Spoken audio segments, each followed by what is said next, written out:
Assalamualaikum warahmatullahi wabarakatuh. Hai para pencinta catur dan para caturmania, selamat datang kembali di Legenda Catur Dunia.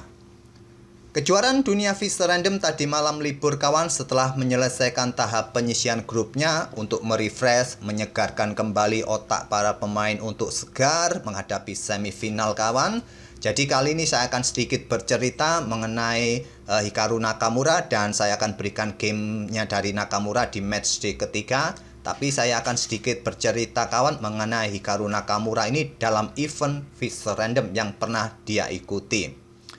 Hikaru Nakamura tahun 2009 kawan pernah menjuarai event Fish Random dalam top level.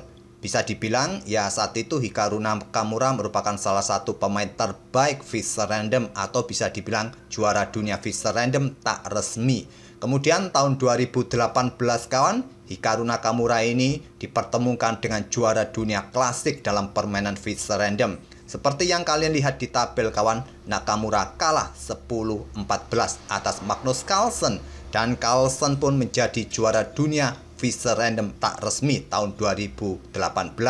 Akhirnya FIDE menggelar kejuaraan dunia resmi kawan tahun 2019 yang dimenangkan oleh Wesley So mengalahkan Magnus Carlsen saat itu di final. Tapi kali ini di tahun 2022 ini kita lihat Wesley So gagal melaju ke semifinal kawan. Itulah sedikit cerita mengenai kejuaraan dunia Fish Random kawan dan posisi Nakamura di event-event ini. Dan sekarang Nakamura pun mempunyai kesempatan untuk melaju ke final. Tapi nanti akan bertemu dengan Abdus Satorov kawan di semifinal. Tapi sebelum itu coba kita nikmati permainannya Hikaru Nakamura kawan. Bocorannya nanti kita akan lihat bagaimana kudanya Hikaru Nakamura ini bergoyang. Menggoyang bentengnya hitam kawan. Coba akan kita lihat. Dan game ini merupakan game ketiga dalam pertemuan melawan Matthias Blupom. Secara keseluruhan Hikaru Nakamura menang 2 game dan 2 game berakhir miss. Game ketiga ini Nakamura pegang putih mengawali dengan pembukaan pion E4 untuk mendapatkan kontrol petak pusat.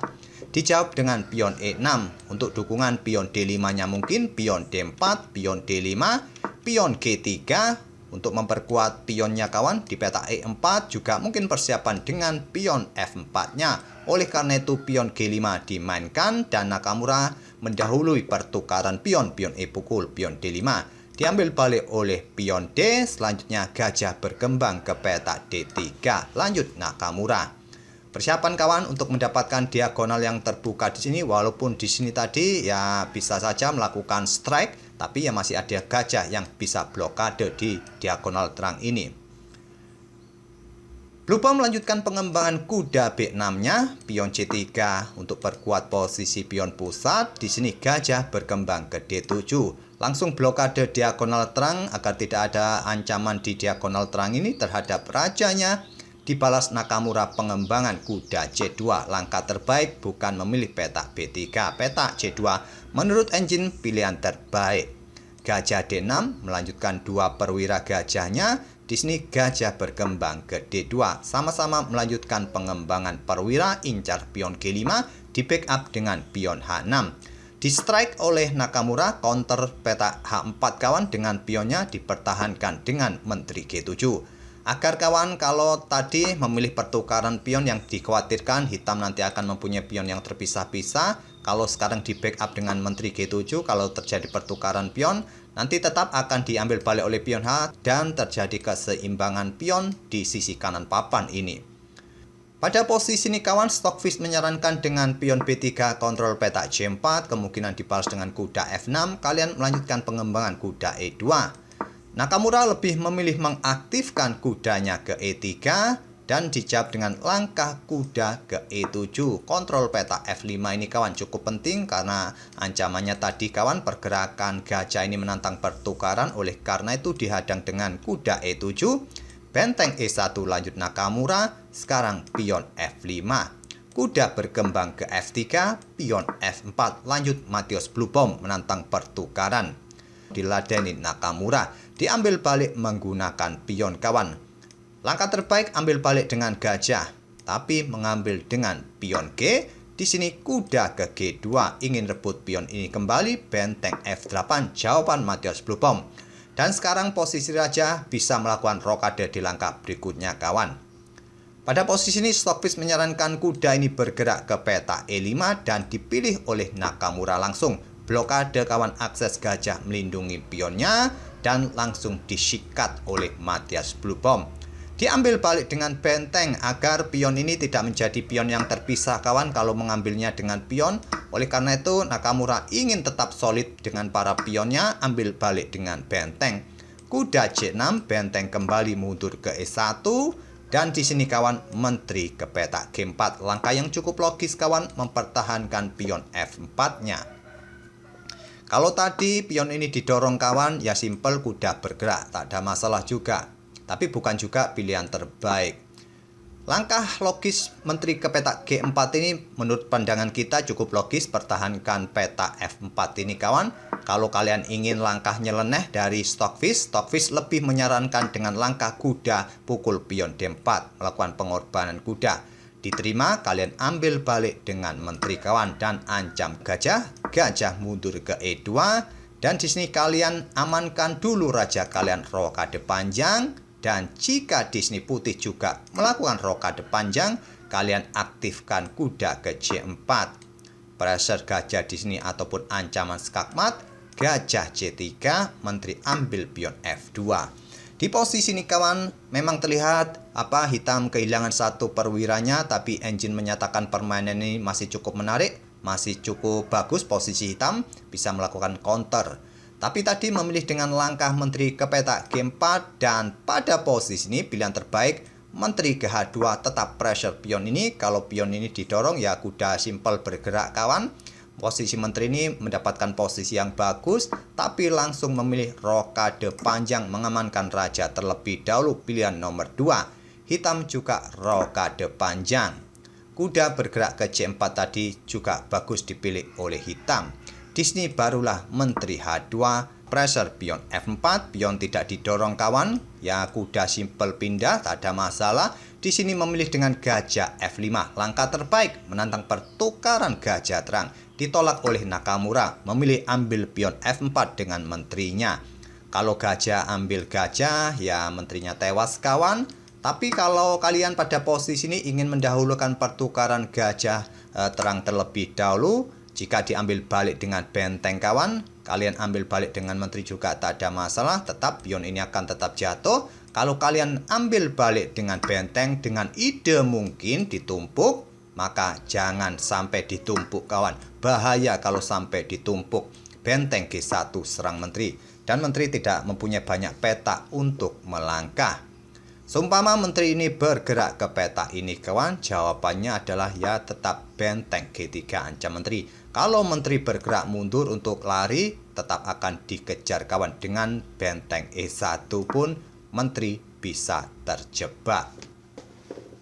Oke, kembali ke langkah aslinya kawan. Pada posisi ini tadi Nakamura ambil pion F4 dengan menteri, terjadi pertukaran menteri langsung kawan. Diambil balik dengan kuda agar kuda tetap menjaga gajah terang dan terjadi lagi pertukaran gajah, diambil balik oleh kuda. Dan posisi kudanya Nakamura ini otomatis sudah menjaga pion F-nya, tak ada masalah pion F. Matthias Blubom mengangkat benteng D6. Pertahankan pion H-nya dengan ide juga segera ditumpuk mungkin di lajur F. Di sini pion B3 kontrol petak C4 agar kuda tidak mulai menyerang keluar kawan. Benteng F3 ancam kuda juga menghentikan potensi pion ini didorong. Di sini gajah F4 buka akses untuk melindungi kuda, gajah menyerang benteng. Benteng F6 gajah G3 berkoneksi dengan pionnya dalam posisi diagonal ini incar petak C7. Benteng pun siap untuk keluar menyerang nanti kawan di lajur E yang terbuka penuh ini. Terlebih dahulu kuda D7, benteng E8 skak, kuda D8. Di sini benteng digeser ke lajur H untuk pressure pion di sini. Apakah nanti diikuti benteng satunya pressure kuda yang ada di petak D8? Terlebih dahulu pion B6. Raja naik ke C2. Pertahankan kuda terlebih dahulu kawan sebelum menggeser benteng. Kuda bergerak ke petak F8, mencoba blokade ancaman benteng terhadap kuda D8-nya. Mungkin kuda satunya siap lompat ke petak E6 nanti kawan. Di sini barulah benteng E1. Raja naik ke petak B7 menghindari ancaman baris belakang. Dan sekarang kita sudah di langkah ke-29. Satu langkah berikutnya kontrol waktu kedua pemain ditambah 5 menit plus increment 5 detik kawan. Sebelumnya sebelum langkah ke-30 mereka tak ada increment kawan.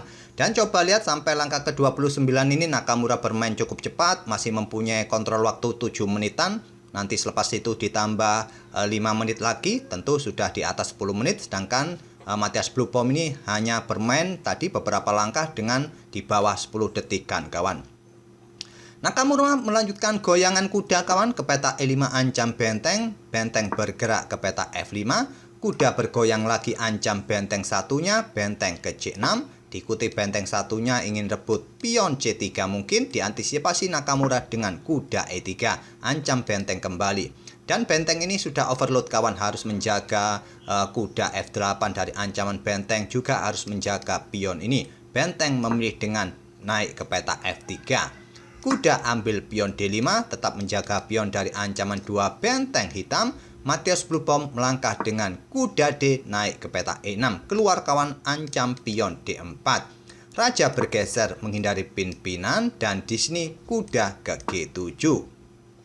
Nakamura melanjutkan tantangan pertukaran benteng, ditolak. Benteng turun ke F7, ditantang kembali oleh Nakamura. Kalau tidak ingin kehilangan kuda ataupun pressure pada pion C7-nya kawan, memaksa pertukaran benteng langsung.